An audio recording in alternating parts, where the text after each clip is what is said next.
Hi. Oh, hello. How you doing? Good, good. What's up? Chilling? Yeah, I was. That's a cool guitar, man. Oh, thank you. Thank you. What is your name? I'm Guillaume.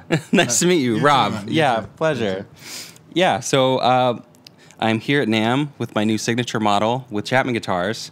We have this is the first prototype, and it's already been through a tremendous amount of abuse in testing. That. Yeah, a lot of the fan action right here. All my guitars go through a very specific stress test of holding it into a fan, throwing it off a building. Pretty well. Yeah, yeah, it's been holding up. It's been holding up really well. Black. Yeah, so actually, when we first made the H string, we had two designs essentially that it came down to A or B for me, and one of them was the one that ended up coming out with the swamp ash wings that were not dyed in any way, and then there was this one. And I felt that at the time I wanted to communicate that the H string wasn't just for metal, and I wanted to really make that clear. And I felt like this definitely has a more this guitar is going to be distorted type of aesthetic. So, but I loved it so much, and so we did the H string and we did the 6, and we felt for the 7, let's really go all in with, hey, this thing should be distorted type of look. And so we went ahead and got this lovely matte black. I love that you still see the grain of the wood. Yeah, oh, absolutely. I think that was a big inspiration for the other guitars as well, because I found when people who, say, came over to my place, friends who came over, people who didn't play guitar at all, they would usually gravitate to the natural woods rather than the painted guitars. Cool. And it's a look that I've always really, really loved. I just think it's beautiful. So you still see that wood grain through the matte black. And yeah, I think it probably, with the H string, probably comes down to me growing up as a massive Primus fan and just wanting like a big piece of furniture with too many strings on it, you know? You're using all of them, so it's valid. Yeah. It's not like you have 8 strings and you just use one. Yeah. I mean, that could be fun too. Yeah, or using one string. Yeah. No, if you use like the 6 regular ones and just the other 2. But yeah. Yeah, I love the H string. That's become more my home base since getting an H string. That's my main guitar. But with this one, we wanted to take it in this should clearly be distorted direction. And put a Floyd Rose on it, and this is the first prototype. I've used it in a few videos so far, and it's just been amazing.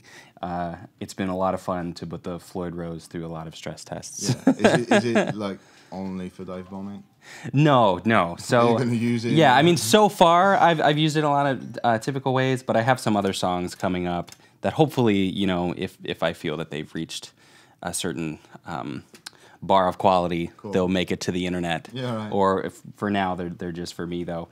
But yeah, I'm looking forward to doing a lot more with the Floyd in later videos. I think for now, I think there was just at this point, I think just Chronosyll has come out, the live performance of that. Yeah. And that was a lot of abuse here. But I have some songs coming out that really rely on it, which is I think is fun. I love getting a new instrument and there being something about it that I haven't used before, and then trying to find sounds that you could only get with that. Yeah, right. Like as soon as I got an H string, there's my dad again. Does he always walk like that? Always, yeah. It's a big problem. So anyway, I'm looking forward to getting some songs out that really use the Floyd in a pretty extreme way.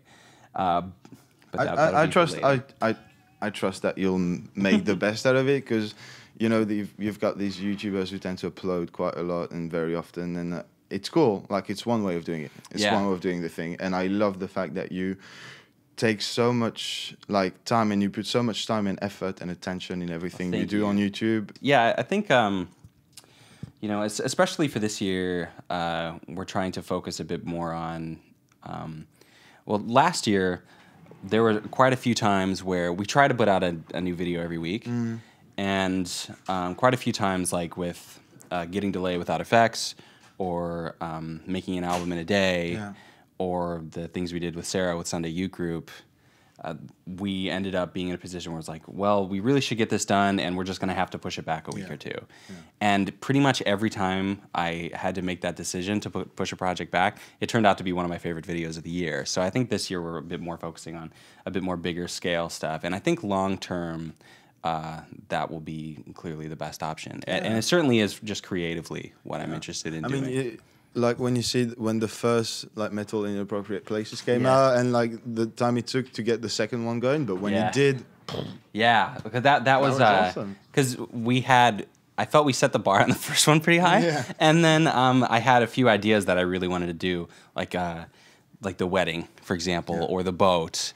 or the filming with the police, and getting fake arrested on camera, and it was just, they weren't possible. I actually got the wedding shot pretty quick, but then the other stuff just wasn't possible with the resources that I had at the time.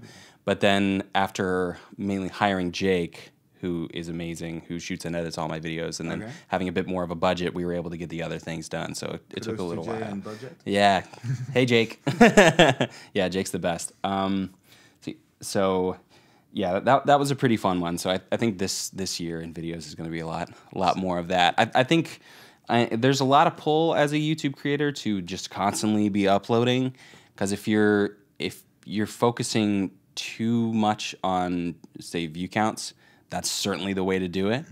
But I think, at least in my case with what I work on, I think that strategy would be really great short term, but I don't know. It wouldn't be that great long term. And just creatively, I like doing the big silly stuff. Guess so. I like that too.